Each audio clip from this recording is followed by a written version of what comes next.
Welcome to the Defense and Aerospace Report. I'm Vago Muradian here in Washington, D.C. at the Center for a New American Security's annual security conference. The topic this year, strategic competition, maintaining the edge. And we're here to talk to Abigail Grace, who is a research fellow here at CNAS. You co-chaired with Patrick Cronin, the head of the Asia Studies group at CNAS. You were on the National Security Council until about 6 weeks ago, where you spent two, I think, very action-packed years. What were, from your standpoint, the key takeaways of the panel discussion you guys had? You covered everything from China to North Korea to broader issues. What were some of the key takeaways from your standpoint? I think the key takeaway for me was definitely the sense of urgency that we all have in addressing the China challenge and how it's essential that we integrate both economic and security components of our own national strategy. So there were a lot of good discussions today about how it'll be possible for us to work together on things like infrastructure, combating political influence when necessary, and everything from freedom of navigation operations. So it was a great discussion about the comprehensive approach that the United States government needs to take towards reckoning with the China challenge. When you look at the China challenge, there have been some tensions that have developed with our allies. President Trump's taken a more aggressive role, for example, even with allies. I think everybody was pleased that there's now a dialogue with North Korea, for example. But at the same time, some of our closest allies, including the U.S. military, were surprised by taking, for example, military exercises off the table. The Japanese stepped up when we withdrew from TPP to take sort of a lead role and even give us an on-ramp to get back on if we want to. But there are these concerns that there are frayed ties with Washington. At the same time, as we heard from the CEO of CNAS, Tori Newland, who's also new to the organization, talk about the way China is using very Russian techniques, for example, to undermine American support, influence, and operations and the like. What are some of the things that Washington has to do now as it navigates this period of potential opportunity, but also potential peril at a time when that competitor is stepping up its game to try to peel some of these old American allies away from the United States? Yeah, so I'm glad that you're mentioning allies here today, because there is no greater strategic asset that the United States has in the Indo-Pacific region than our 5 treaty allies. It's absolutely essential that we maintain cooperation, coordination, and close discussions with them at every turn. So though one issue might seem important now, whether it be joint military exercises, a trade pact, on a 10, 20-year time horizon, those allies are going to be what counts and what we seek to leverage as we continue operating within the region. So especially when it comes to combating some of China's new tactics, I think it's important to note that China is playing the long-term game. They're not looking at necessarily always influencing the debates of this minute, but much more about how they can erode our own political influence and stability over a long period of time. So it's essential that we remain focused, that we seek to enhance our cooperation with allies whenever possible, and recognize that they're there in the region and willing to work with us whenever possible to safeguard the principles that we all so deeply cherish.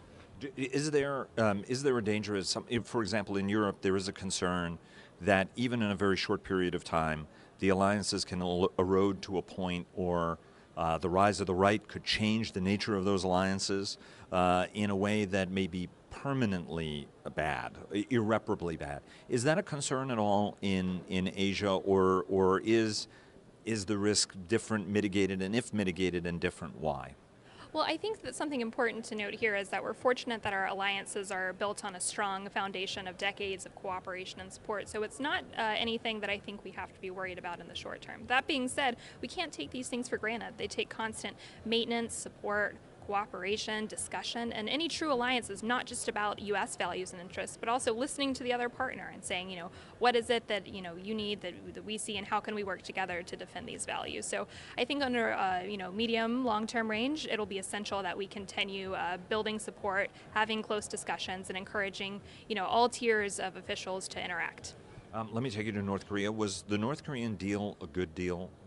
Because there's a lot of debate on this. We talked to Bonnie Glaser. We've talked to, over at CSIS. We talked to Bruce Klingner, obviously one of the longest-serving hands at the Heritage Foundation, who studied North Korea when he was over at CIA. And the concern was that we may have given away a little bit more and gotten, for example, military exercises to the point where the Pentagon, or at least Pentagon letterhead, went out calling it a war game, which the Pentagon has always been very careful to call them exercises and not give the North Koreans that opportunity. Right, for 7 decades, the North Koreans have denounced these as war games. Talk to us a little bit about the dynamic we're seeing. Did we get enough out of it, and what has to be next when it comes to Washington's actions towards North Korea? Yeah, so I'll just start by saying that, obviously it is concerning that the Pentagon chose to alter their longstanding description of these activities and call them war games instead of legitimate joint military exercises between two treaty allies as they are. So that does give me pause. However, I think that what the hinges on your question here is whether it's a good deal. The problem is we haven't seen a deal yet. They actually haven't drafted, I think, any concrete roadmap towards denuclearization, and I think that they're still in the beginning discussions of that. So it's too soon to tell whether or not it's going to be a good deal because the details just haven't been worked out. That in and of itself is concerning, the fact that we're here after already having a summit and we see no concrete deal. So I think that in the months to come will definitely be interesting to make sure that Kim Jong-un continues to actually live up to the commitment of complete denuclearization that he made on paper during the Singapore summit.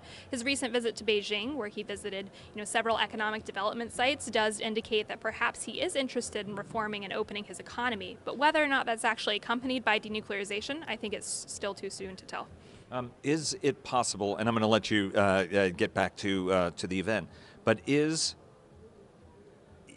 it harder to maintain the sanctions regime now, given that there's this sense that, the president and the administration has said, we're going to keep the sanctions regime in place. But there are those who said, well, look, the minute you started doing this, you're actually eroding the sanctions regime. And the Chinese were the ones who were always violating the sanctions anyway, right? I mean, North Korea can't survive without China basically violating those sanctions.